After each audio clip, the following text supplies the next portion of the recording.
en direct sur Lilmod. Shalom à tous. On est très heureux, comme chaque semaine, de se retrouver avec le Rav Yehuda Ben Ishai de la communauté d'Emouna Shlema à Jérusalem, Ira Kodesh. Parashat Bo, les trois dernières plaies, les trois dernières makotes. Et le titre aujourd'hui, c'est le retour du temps dans l'espace. Et c'est également l'Elou Nishmat. On m'a demandé Liliane Behar Bat Rose Lévy. Bonne étude à tous et Toda Rabba Rav Ben Ishai. Merci. Aaron et à tous ceux qui viennent pour ce cours. Nous allons effectivement parler de la parashat Bo, la parasha qui va entraîner la sortie d'Égypte. Il va y avoir le complément des plaies dans cette partie. Et ensuite, on va se mettre en route pour sortir de l'Égypte. Alors, nous allons parler dans cette paracha de la première mitzvah de la Torah. Celui qui a défini notre paracha comme étant la paracha de la première mitzvah de la Torah, c'est Rashi. Et ce n'est pas seulement Rashi, c'est le premier Rashi sur la Torah. Rashi commence tous ses commentaires sur la Bible par la première remarque qui fait référence à notre paracha. Alors voilà, Aaron nous l'a mis sous les yeux, on va le voir ensemble. Bereshit bara Elohim et hashamayim ve'et haaretz. Bereshit amar Rabbi Yitzchak lo haya tzarich להתחיל את התורה אלא מהחודש הזה לכם. Shemot Yud-Bet, c'est-à-dire le 12e chapitre dans le livre de Shemot, c'est notre paracha. Et pourquoi est-ce que Rashi dit qu'a priori la Torah aurait dû commencer par notre paracha? Shehi mitzvah rishona shenitztavu ba Israël. Parce que cette mitzvah de sanctifier le temps, de donc sanctifier les mois, se trouve dans notre paracha. Alors on veut essayer aujourd'hui de comprendre quelque chose, on reviendra à ce Rashi parce que c'est un Rashi fondamental. Combien de fois on a entendu parler de ce Rashi et on n'entendra pas suffisamment parler de lui parce qu'il nous dit des choses extraordinaires. On va essayer aujourd'hui de comprendre quelque chose qui paraît tout à fait surprenant. Ce qui paraît tout à fait surprenant, c'est que précisément pour la première mitzvah, que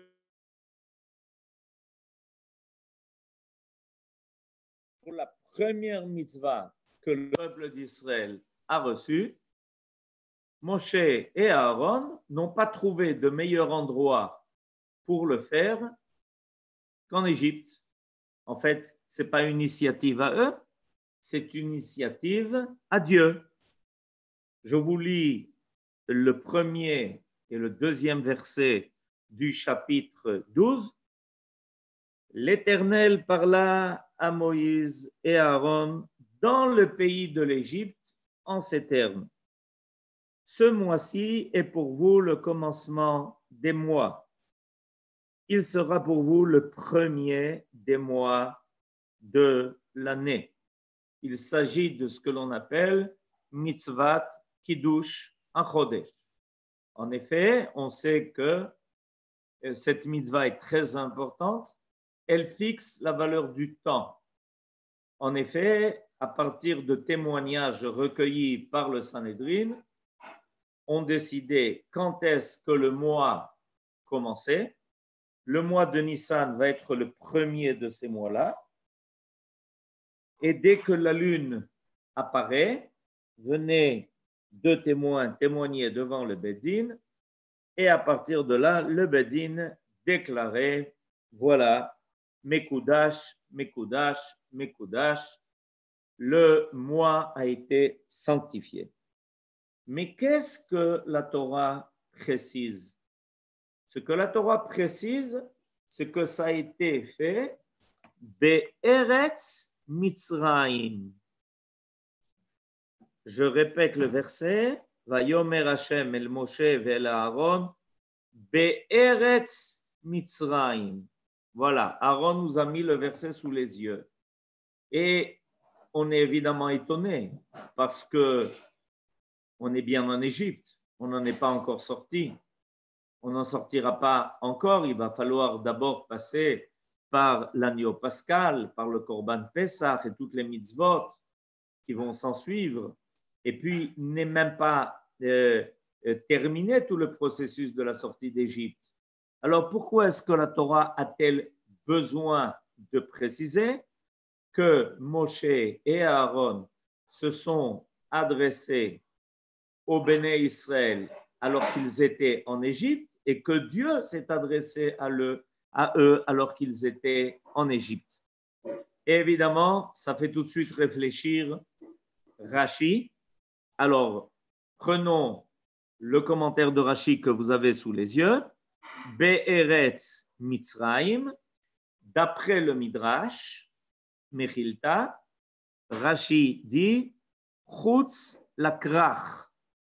Ça veut dire que bien que Moshe et Aaron se trouvaient évidemment en Égypte, néanmoins, pour cette intervention divine, ils sont sortis en dehors de la ville.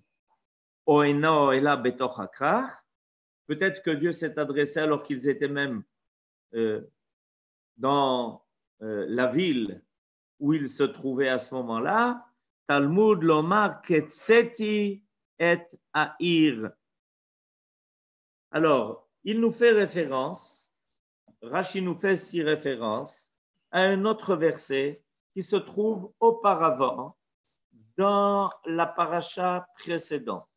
Dans la paracha précédente, dans le chapitre 9, le verset 29, d'accord? Alors, on sait que là-bas, voilà, Aaron nous le montre, Moshe Rabbeinu va prier Dieu d'arrêter, selon la demande du Pharaon, d'arrêter la plaie de la grêle.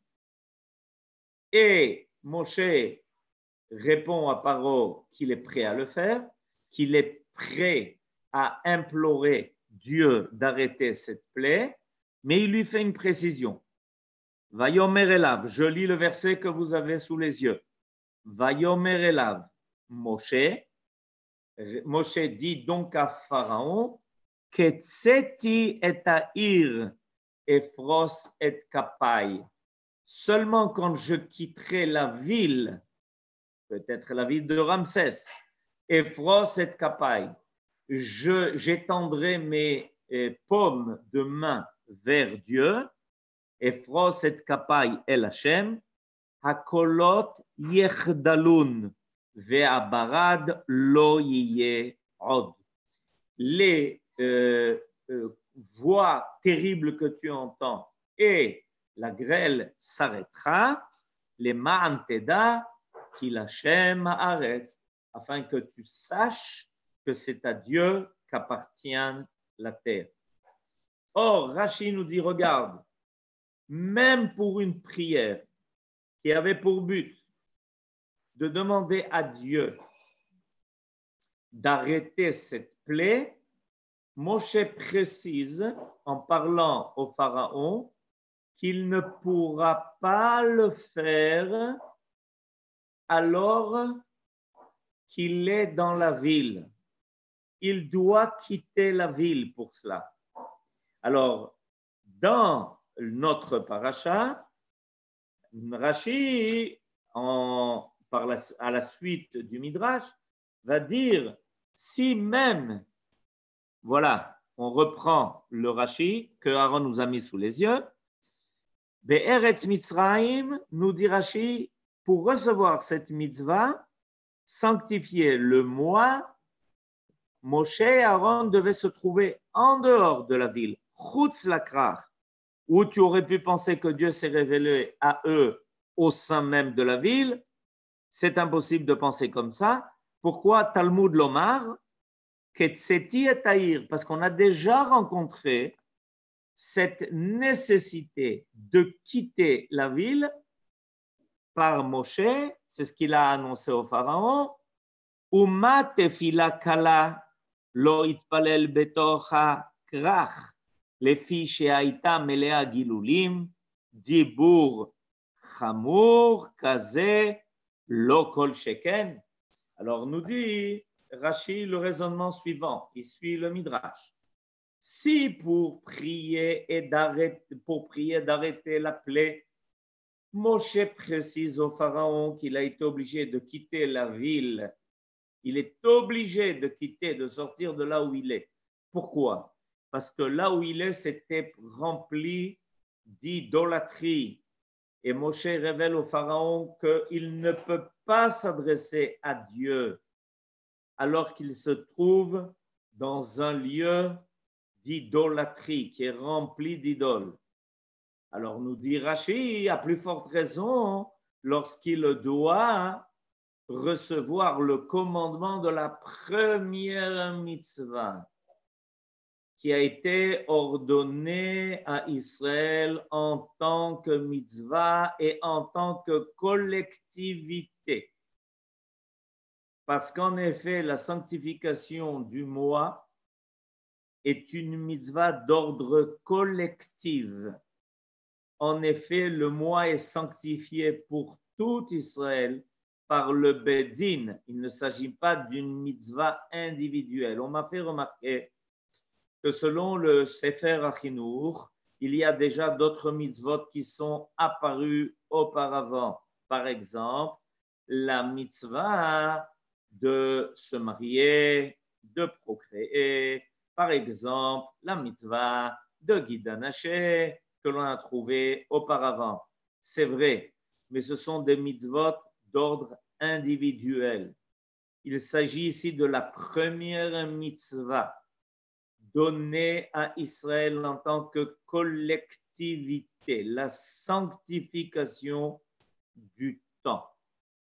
Et en tant que collectivité, pour la première fois, Israël entend qu'il a une responsabilité, celle de sanctifier le temps, c'est-à-dire évidemment Rosh Chodesh, et ensuite toutes les fêtes qui vont découler de cela. Pour cela, nous dit Rashi, il est clair que Moshe et Aaron devaient quitter la ville, devaient quitter les endroits, un endroit qui était plein d'idoles. Et ils devaient s'isoler, aller à un endroit qui était propre de toute idolâtrie. Alors, pourquoi est-ce qu'il est très important de remarquer cela? Il y a ici, en fait, un enseignement qui nous est donné et qui a une importance énorme. Pour la première fois, on entend que la révélation de Dieu ne peut pas se faire à un endroit où on est idolâtre, à un endroit où on se livre au service des idoles. A priori, il s'agit de deux domaines qui sont différents. Il s'agit de l'espace d'un côté et de l'autre côté, il s'agit évidemment de sanctifier le temps. Et voilà que Rashi nous donne deux exemples. Ces deux exemples sont très intéressants. Le premier exemple, c'est quand Moshe a dû prier pour demander à Dieu d'arrêter la plaie de la grêle qui s'abattait sur l'Égypte. Et le deuxième exemple concerne cette mitzvah que Rashi nous a rappelé au début de la Torah, qui est celle de sanctifier le temps. Et voilà que Rashi nous dit, au nom du Midrash, qu'il y a un obstacle un obstacle à la révélation de la valeur du temps, qui doit évidemment se révéler par l'intermédiaire de ce que le Bet Din fera, c'est-à-dire le Kiddush HaChodesh. Cet obstacle est la présence de ce qui malheureusement occupe déjà l'ensemble de l'humanité depuis 2500 ans pratiquement, c'est-à-dire l'idolâtrie. Alors on va essayer aujourd'hui de comprendre en fait qu'est-ce qui se passe au niveau de l'histoire. Au niveau de l'histoire, le monde s'est habitué à ne pas reconnaître Dieu, à ne pas lui donner de place pour apparaître sur terre. Il s'est habitué à le faire seulement en servant des intermédiaires qui, évidemment, occultent complètement la présence de Dieu sur terre. On est dans une civilisation mondiale qui a occulté la présence de Dieu sur terre. Or, il est clair que, au départ, quand le monde a été créé et que l'homme a été créé, il y a une rencontre qui s'est faite entre le monde créé et l'homme créé avec la divinité, avec la force de Dieu en tant que créateur qui est à l'origine de toute chose. Et petit à petit, le monde a occulté cela. L'endroit où on est arrivé au plus bas de l'histoire de l'homme, c'est l'Égypte. L'Égypte est l'endroit où la présence de Dieu a complètement été occultée. Elle a complètement été cachée, à tel point, on l'avait rappelé, que le pharaon peut se permettre de proclamer qu'en Égypte, on n'entend pas la voix de Dieu. Quel est le rôle qui va être attribué au peuple d'Israël tout entier avec ceux qui vont le diriger, c'est-à-dire Moshe et Aaron? Alors, le rôle qui va leur être attribué est un rôle très particulier et il nous concerne directement. Et on va rejoindre grâce à cela le premier commentaire de Rashi. Mais avant de parler de ce rôle-là, je voudrais quand même que l'on étudie un passage très, très particulier de Maïmonide dans son livre Mishneh Torah. Dans son livre Mishneh Torah, Maïmonide, évidemment, a compulsé toutes les halachot, toutes les mitzvot, toutes les halachot dont le peuple d'Israël est redevable. C'est en fait le précédent du Shulchan Aruch. Merci pour Aaron. Et qu'est-ce que nous dit Maïmonide maintenant dans le passage que vous avez sous les yeux? Alors, Maïmonide, dans les halachot Bet HaBechira, c'est-à-dire les halachot concernant le Bet HaMikdash, Perek Bet, halacha Bet, c'est-à-dire chapitre 2, halacha numéro 2. Alors, nous allons lire ensemble parce que ce passage est saisissant. Ou Masoret Beyad Akol. Il y a une tradition. Cette tradition, nous dit Maïmonide, a été transmise dans le peuple d'Israël toujours, à toutes les générations. Ou Masoret Beyad Akol. Shehamakom, que le lieu, chez Banabo David ou Shlomo Mizbeach, que cet endroit où David et son fils Salomon, Shlomo, ont construit l'autel, à l'endroit qui est l'esplanade du temple et qui appartenait au roi de Jérusalem, Jébuséen de l'époque, Goren Aravna. Hu Amakom, c'est bien l'endroit. Chez Banabo Avraham à Misbeach. C'est exactement le même endroit où Abraham avait construit l'autel Ve'akad alav Yitzchak et où il avait fait la Akedat Yitzchak. Et il est aussi l'endroit Ve'hu Amakom chez Banabo Noach chez Yatsa Minateva. Et c'est aussi le même endroit que Noach avait construit. Au même endroit, Noé avait construit l'autel quand il était sorti de l'arche pour remercier Dieu de l'avoir sauvé du déluge. Et c'est aussi l'autel sur lequel les deux frères Caïn et Hevel avaient amené leurs offrandes. Et c'est à cet endroit que Adam Arishon avait offert un sacrifice de remerciement quand il a été créé. Ou Misham Nivra. Et c'est bien de là-bas qu'il a été créé.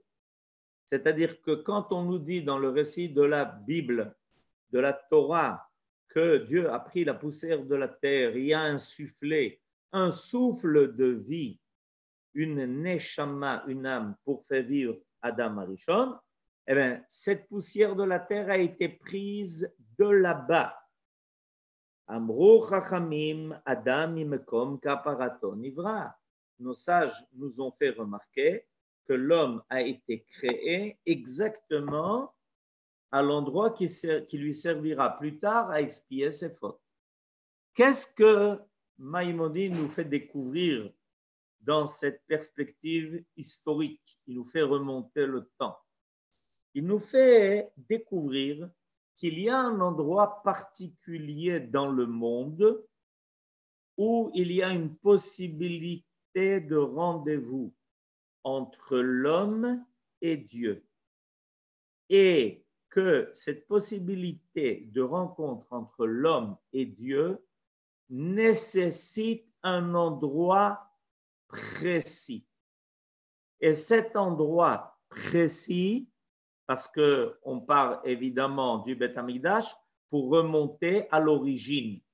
Cet endroit précis, c'est un endroit qui a fait apparaître le faisceau de lumière divine qui a été capable de franchir tous les mondes, tous les écrans pour venir se révéler sur terre. Il y a donc ici le secret de la révélation de la présence divine sur terre. Et le secret de la révélation de la présence divine sur terre nous fait découvrir ce que l'on appelle le makom. Le makom en hébreu veut dire le lieu. Et on appelle aussi Dieu du nom de makom. Baruch kevod Hashem mimekomo. C'est-à-dire qu'il y a un endroit dans le monde qui est exactement aligné en ligne droite, Kav Yashav, vers l'origine divine, la plus élevée, la plus haute, la plus propre, celle qui a la racine la plus profonde. Et ça, à cet endroit-là, la présence de Dieu peut se révéler dans sa totalité. On a la possibilité, en s'alignant sur ce faisceau de lumière, de rencontrer celui qui est à l'origine de tout. Qu'est-ce qui s'est passé avec le temps? Ce qui s'est passé avec le temps, c'est que l'humanité s'est écartée de cela. C'est que l'humanité, en fait, a quitté cette capacité de rencontrer le divin. Et petit à petit, sauf à un très petit nombre de personnages qui sont nommés par Maïmonide, comme par exemple nos ancêtres, Abraham et Yitzhak, comme Noé, comme Caïn et Ève, comme Adam Arishon lui-même, connaissaient le secret de la révélation de la divinité dans l'espace. Et évidemment, l'humanité a oublié cela, occulté cela, et elle a rempli le monde d'idoles. C'est-à-dire qu'il y a une dispersion de la foi.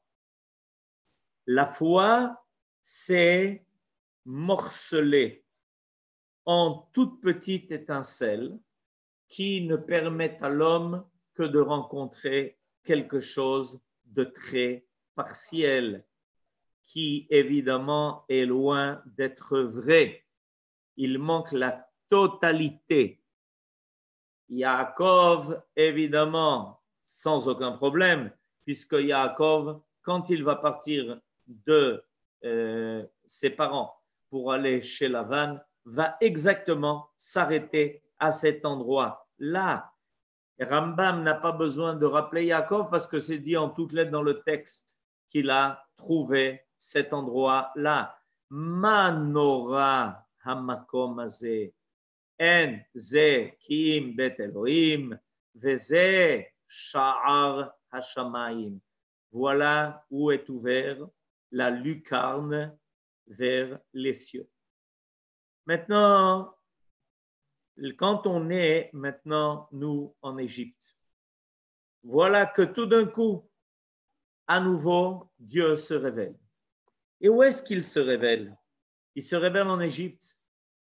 Parce que là-bas, en Égypte, là où il semble que la présence de Dieu dans le monde a complètement disparu, que l'Égypte a réussi à faire basculer le monde dans l'oubli de Dieu, voilà que Dieu se révèle là-bas, à Moshe et à Aaron, en disant, vous savez, en réalité, je suis là, mais je me cache très fort, parce que ceux qui sont là, avec évidemment l'Égypte étant au centre de l'histoire des nations à cette époque, l'Égypte étant évidemment la puissance qui cache complètement, qui occulte complètement la présence de Dieu dans le monde. Elle a installé une civilisation d'idolâtrie, d'inceste, de débauche des mœurs, de crimes. Rappelons-nous ce que le pharaon a exigé, de jeter tous les enfants qui naissaient en Israël, de les jeter dans le Nil. Les trois plus graves fautes qui peuvent remettre en cause la présence de Dieu dans le monde, les trois plus grandes fautes, évidemment, sont devenues la civilisation égyptienne elle-même. Et Dieu dit à Moshe et Aaron, vous savez, ils ont essayé de me faire disparaître du monde, mais je suis là, je me révèle à vous et vous allez devoir remplir un rôle très important, me ramener là où tout a démarré. Vous devez me ramener à l'endroit où, en fait, j'ai rencontré le monde et j'ai rencontré l'homme dans ma révélation totale. Ça va être votre rôle. Alors, vous allez commencer. Comment vous allez commencer? En vous écartant de ce lieu d'idolâtrie, en sortant de cet espace qui essaye d'occulter la présence de Dieu dans le monde. Vous allez, pour la première fois, révéler à ce peuple qui a été choisi, à ce peuple qui a été choisi par Akadosh Baruch Hu, vous allez leur révéler ma présence dans le temps. Achodesh hazeh lachem rosh chodashim rishon hu lachem lechodshei hashana. dans le début de chaque chose, il y a quelque chose de divin qui s'y cache, comme le premier-né, comme évidemment les prémices des fruits, comme le premier jour du mois, comme le premier mois de l'année. Et vous allez faire comprendre par cet enseignement au peuple d'Israël que celui qui veut me rencontrer, celui qui veut me découvrir, doit quitter l'espace où l'homme a voulu prendre toute la place et il l'a rempli aussi d'idoles, de ces forces de la nature à laquelle il se donne, comme si les forces de la nature étaient les maîtres ici à bord. Vous allez sortir de cet espace, vous allez dans un endroit qui est propre de cette idolâtrie. Vous allez commencer et le chemin commence. Ce chemin-là est un chemin extraordinaire. Et on va comprendre maintenant pourquoi, en fait, ce chemin commence en Égypte. Parce qu'on est en train de prendre avec nous la Shrina, la présence de Dieu que les Égyptiens avaient complètement fait disparaître dans leur civilisation qui est exactement la civilisation opposée à la possibilité de la révélation de Dieu dans le monde. Vous allez me prendre avec vous et vous allez commencer un long voyage. Ce long voyage a pour but de me ramener là où tout a commencé, au Réchit, au début de toute chose, là où je me suis révélé complètement dans ma force créative. Et voilà que Moshe et Aaron commencent à indiquer au peuple d'Israël le chemin du retour. C'est le chemin du retour de la Shrina vers son endroit premier. Non plus ces toutes petites lueurs que plus personne n'est capable de reconnaître dans le monde, parce que le monde a été plongé dans nuit, brouillard et ténèbres, de civilisations qui ne connaissent que l'idolâtrie, l'inceste et la shfichut damim, le crime comme on l'a indiqué. Vous allez me ramener. Et qu'est-ce que l'on voit à partir de là? Que le peuple d'Israël se met en route et il commence à franchir des étapes. 42 selon nos sages. 42 selon la Torah que nos sages nous aident à découvrir. Et on ramène avec nous la Shrina. La Shrina est attachée maintenant à une arche. Cette arche dans laquelle se trouvent les tables écrites de la main de Dieu. Cette arche-là est en route. Elle est portée par nous, sur nos épaules. Nous prenons sur nos épaules la responsabilité de ramener la présence de Dieu à son lieu premier. Le roi David a écrit un chapitre de Tehilim. Il a écrit un chapitre dans lequel il parle de cet oiseau qui cherche son nid.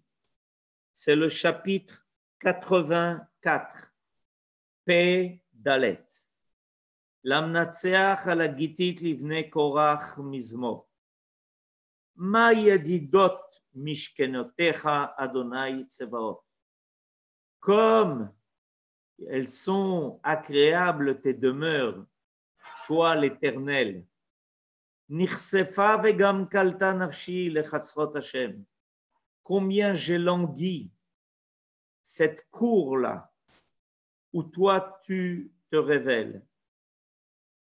Gam tzipor matzabait. Et l'oiseau, cet oiseau-là, lui aussi, a trouvé sa maison, sa demeure. Udror ken la. Et il a trouvé enfin son nid. Qu'est-ce que nous dit ici le roi David? Parce que le roi David nous dit, selon un enseignement des Mekoubalim, c'est que la Shrina, pendant longtemps, a essayé de trouver là où reposer, comme un oiseau qui cherche un nid pour y déposer ses œufs et y faire grandir les oisillons. Et évidemment, la Shrina ne trouve pas de place, elle ne trouve pas d'endroit. Personne n'est prêt à lui laisser de place dans le monde. Là où cet oiseau veut atterrir, il ne rencontre que méchanceté. Il ne rencontre que ceux qui veulent peut-être lui porter atteinte.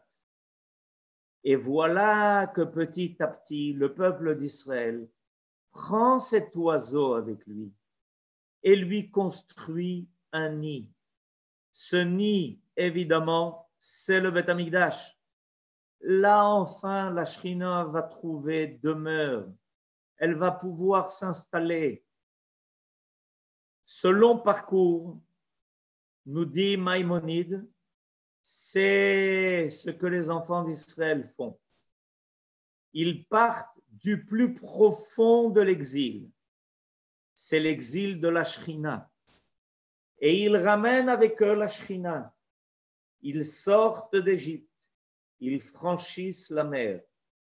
Ils parcourent le désert. Ils rentrent en Eretz Israël. Ils arrivent à conquérir cette terre de Dieu. Ils finissent par le roi David par conquérir la ville de Dieu, Jérusalem, et découvrir cet endroit premier, cet endroit qui était connu en secret de ceux qui savaient quel était l'endroit précis où le rayon de lumière divin était capable de frapper sur terre. Et là-bas, ils construisent l'autel. Et là-bas, le roi Shlomo, fils de David, qui reçoit la tradition de son père, va y construire le Beth Amikdash. Et là va descendre des cieux ce feu divin et va apparaître sur l'autel qui a été construit par Israël.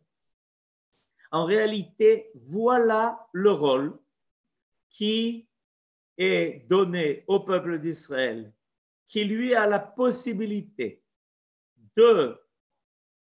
d'attirer à lui la Shrina, la présence de Dieu sur terre comme un aimant, et de dire à la Shrina gentiment, viens avec moi, on va te ramener à l'endroit qui est l'endroit où tu ne seras plus dispersé, où tu apparaîtras dans ta totalité, dans toute ta force pour éclairer le monde entier. Ki mitzion tetze Torah, udvar Hashem mirushalayim. Vous savez à propos de quoi ce verset du prophète Isaïe est cité dans le Talmud? Pour nous dire qu'on n'a pas le droit de sanctifier les mois en dehors d'Eretz Israël. Qu'on n'a pas le droit de sanctifier les mois en dehors du Sanhédrin, qui évidemment, où est-ce qu'il avait sa place? Sur l'esplanade du temple, collé au Beth Amikdash. En d'autres termes, la sanctification du temps maintenant va être complètement à sa place dans cet endroit particulier, que Dieu avait créé pour se révéler. Alors maintenant, grâce à cela, nous allons comprendre le premier Rashi de la Torah. Qu'est-ce que le premier Rashi de la Torah fait? Il fait quelque chose d'extraordinaire, quelque chose qu'on ne soupçonnait même pas. Rashi commence son commentaire sur la Torah en nous disant: faites attention à deux choses. La première, la sanctification du temps. Et vous le retrouverez dans la paracha Bo, la paracha de cette semaine. C'est dans la paracha de cette semaine, au moment de la sortie d'Égypte, que vous allez trouver la sanctification du temps, qui ne peut être fait. Cette sanctification du temps ne peut se faire que par l'intermédiaire d'Israël, qui est le peuple qui est aligné sur Dieu, Yachar El. Et la deuxième chose que je vais vous dire, nous dit Rashi, c'est que la chose la plus importante pour ça, c'est Eretz Israël. Regardez comment Rashi continue. Il pose une question. Comment se fait-il que la Torah n'a pas commencé par cette mitzvah, HaChodesh Hazelachem? Il faudra attendre le temps où on va sortir d'Égypte, parce qu'en sortant de l'exil, on va faire sortir la Shrina de l'exil. Et vous savez vers où ça va se passer? Vers où il faut aller? Alors je continue Rashi que vous connaissez. Shehi mitzvah rishona shenitztavu ba Israël. Umatam patach bebereshit. Mishum koach ma'asav igid le'amo. La tête la'em nachalat goyim. Sheim yomru mot haolam le'Israël. Listimatem. Parce que si un jour les nations s'adressent à Israël en disant: mais vous êtes des voleurs, vous avez pris une terre qui n'est pas la vôtre. Shekavashtem artsot shiva goyim, parce que vous avez conquis une terre sur laquelle étaient installées les 7 peuplades de Canaan. Omrim lahem. Israël devra répondre: Kol haaretz shel HaKadosh Baruch Hu. Le monde entier appartient à Dieu. C'est lui qui l'a créé.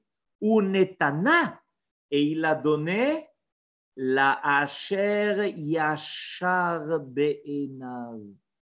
Et il a donné cette terre à celui qui a Yachar à ses yeux. Yachar, les 3 premières lettres du mot Israël. Réponse d'Israël aux nations. Vous ne comprenez pas qu'en reprenant cette terre, la terre qui est la terre de Canaan, nous ramenons la Shrina à sa place. Nous lui redonnons son nid, sa demeure définitive, et nous permettons à ce rayon de lumière d'éclairer à nouveau l'ensemble de la création, pour le bien de tous. Ki mitzion tetze Torah udvar Hashem Yerushalayim. En réalité, quand l'idolâtrie s'est installée dans le monde, et ces 7 peuplades de Canaan ont, dans le pays de Canaan, voulu complètement empêcher l'apparition de la Shrina sur cette terre, ils ont fait les pires choses, sachant que plus la conduite de l'homme serait dépravée, plus la Shrina n'aurait pas la possibilité de se dévoiler. Pour ceux qui veulent un monde qui ne soit que le monde de l'homme sans le monde de Dieu. Évidemment, un monde qui n'est que le monde de l'homme ne peut pas exister. Et le peuple d'Israël reçoit comme mission, à partir de l'Égypte, des Eretz Mitzrayim, de ramener avec lui la Shrina à sa place et d'être Yesharim vis-à-vis de Dieu par son comportement, par sa capacité de réaliser la volonté divine. et de permettre à cette lumière de réapparaître pour l'ensemble de l'humanité. Alors, concluons en disant que notre retour de l'exil n'est pas seulement notre retour, et évidemment, en revenant sur notre terre, nous ramenons avec nous la Shrina, et nos sages l'ont enseigné, que le retour d'Israël sur la terre de leurs ancêtres, sur la terre qu'avaient déjà connue toutes les premières générations, permettra à nouveau de faire apparaître tout ce qu'il y a de bon dans la présence de Dieu sur terre. Amen, Ken Yehi Ratzon, et Toda Rabba, et Shabbat Shalom. Shabbat Shalom, Rav Ben Ishai. Et comme à notre habitude, ce cours et les refoua shlema de tous les malades.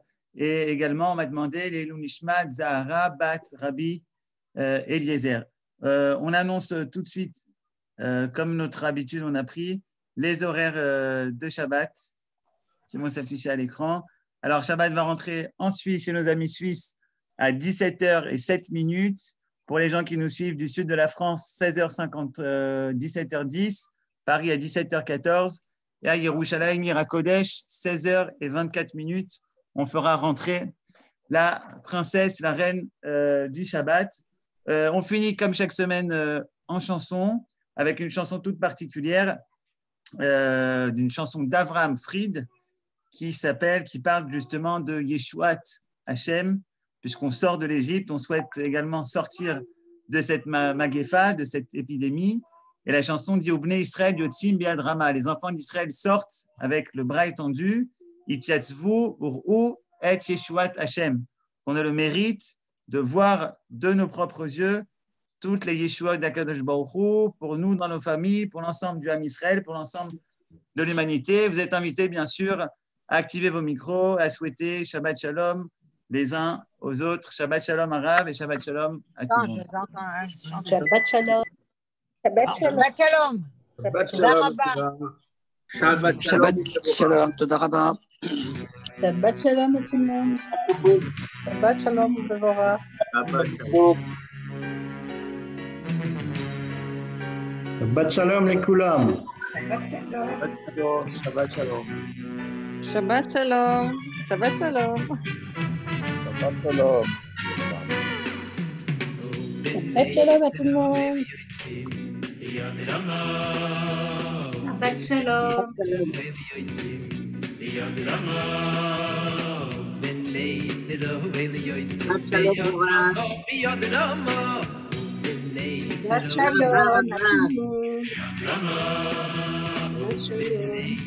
Bonne brioche. Bonne chantée à vous. Shabbat Shalom et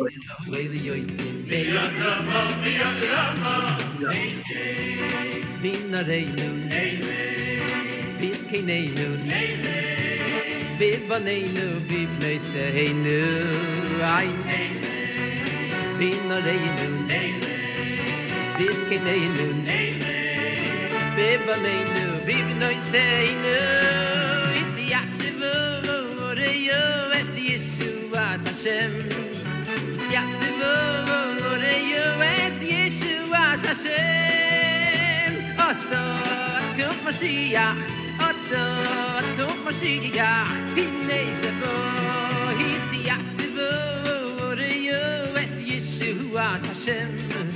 His Yatzivu Oreyu Es Yeshuas Hashem. Oto Akum Mashiach, Oto Mashiach, Hinei Zebo.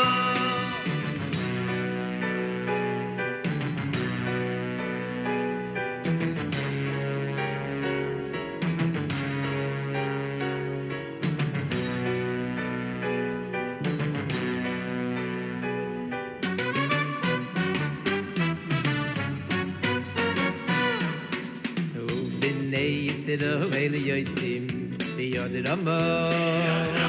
B'nei Yisrael Yotzim B'yod Rama.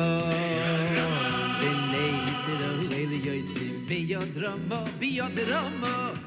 B'nei Yisrael Yotzim B'yod Rama. Shabbat shalom Arav, Shabbat shalom à tous.